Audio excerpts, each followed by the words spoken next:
நம்ம ஆவுடையார் கோவிலை பற்றின சிறப்புகளை பார்க்கலாம். இன்றைக்கி ஓரளவு சொல்கிறேன். இதுதான் ஆவுடையார் கோவில். இது ஆத்மநாதர் சன்னதி, இது தாயார் யோகாம்பாள் சன்னதி.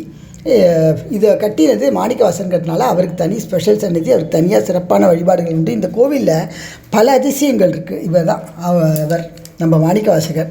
இந்த கால் நகங்கள்லாம் பாருங்கள், எல்லாத்தையும் ஒவ்வொன்றும் இது சிற்பக்கலையில் வேர்ல்டுலேயே ரொம்ப சிறப்புன்னு சொல்லலாம். அவ்வளவு பிரமாதமாக நீங்கள் பார்த்து ரசிக்க அவ்வளவு சிற்பங்கள் இருக்குது.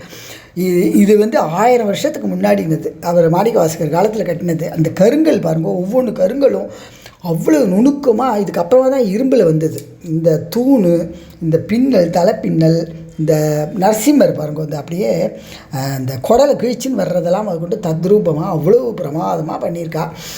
இந்த புடவை சுருக்கங்கள், அந்த கையை சொடுக்கிறது எல்லாமே இது பாருங்கள். இந்த பார்டர் வச்சு தான் பட்டு புடவைக்கு எல்லாமே பார்டர் பண்ணுவாளாம்.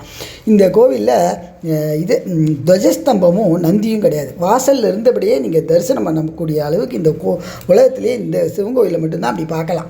இது பாருங்கள், ஜோசியம் ஃபுல்லாக 12 ராசியும் வச்சு மேற்கூரையில் அவ்வளவு தத்ரூபமாக ஒவ்வொன்றையும் வர்ணிக்கவே வார்த்தை இல்லை. நீங்கள் எல்லோரும் அவசியம் பார்க்கணும். அவ்வளோ பிரமாதமாக இருக்குது. இதில் நிறைய அதிசயங்கள் அங்கே போய் தெரிஞ்சுக்கலாம். நீங்கள் கூகுளில் கூட சர்ச் பண்ணி நிறைய அதிசயங்கள் எல்லாம் தெரிஞ்சுக்கலாம். இந்த கோவிலுக்கு அவசியம் எல்லோரும் போயிட்டு வரணும். அவ்வளோ பிரமாதமாக இருக்குது.